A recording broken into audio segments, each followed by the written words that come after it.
جبالنا تلا صوتنا ينادينا بالاستقلال من جبالنا تلا صوتنا ينادينا بالاستقلال ينادينا الاستقلال وطننا.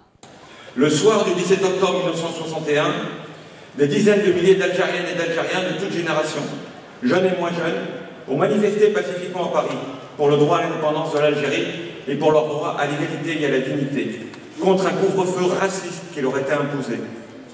Les manifestantes et les manifestants étaient essentiellement des travailleurs de la région parisienne ou habitants des quartiers populaires, venus endimancher avec leur famille. Les consignes de la Fédération de France du FLN étaient très claires. Pas d'armes, même pas un canif. Il s'agissait d'exprimer le refus du couvre-feu. Alors que la manifestation était pacifique, la répression qui s'est abattue sur les manifestants fut d'une grande violence. Osmer l'arrestation, 300 victimes, frappés à mort, jetés à la Seine, tués par balles, massacrés dans l'enceinte même de la préfecture ou du palais des sports. On a inventé cette expression terrible, noyé par balles. Il a fallu attendre de nombreuses années pour que les historiens et citoyens réussissent à remettre le 17 octobre 1961 en pleine lumière. Malgré cela, 60 ans après, nous voyons que la réponse institutionnelle de l'État français n'est toujours pas au niveau. Oui, l'État français doit reconnaître les massacres du 17 octobre comme crimes d'État.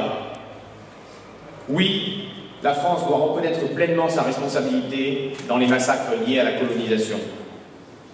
Et oui, les archives de la guerre d'Algérie et de la colonisation doivent être ouvertes sans restriction.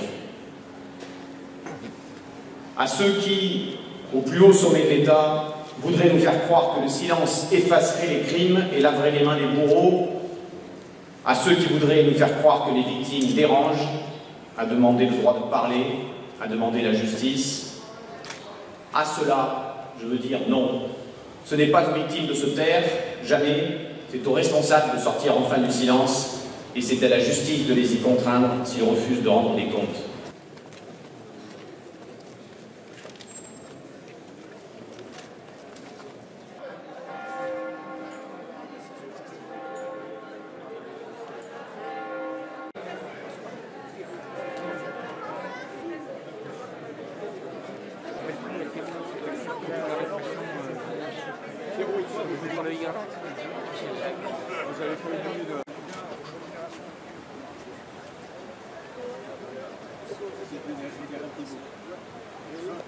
Grenoble est sans doute la ville en France qui est le premier à montrer sa solidarité avec les Algériens qui ont été massacrés à Paris le 18 octobre, le lendemain du massacre à Paris, apprenant ce qui se passait à Paris par des familles algériennes de Paris.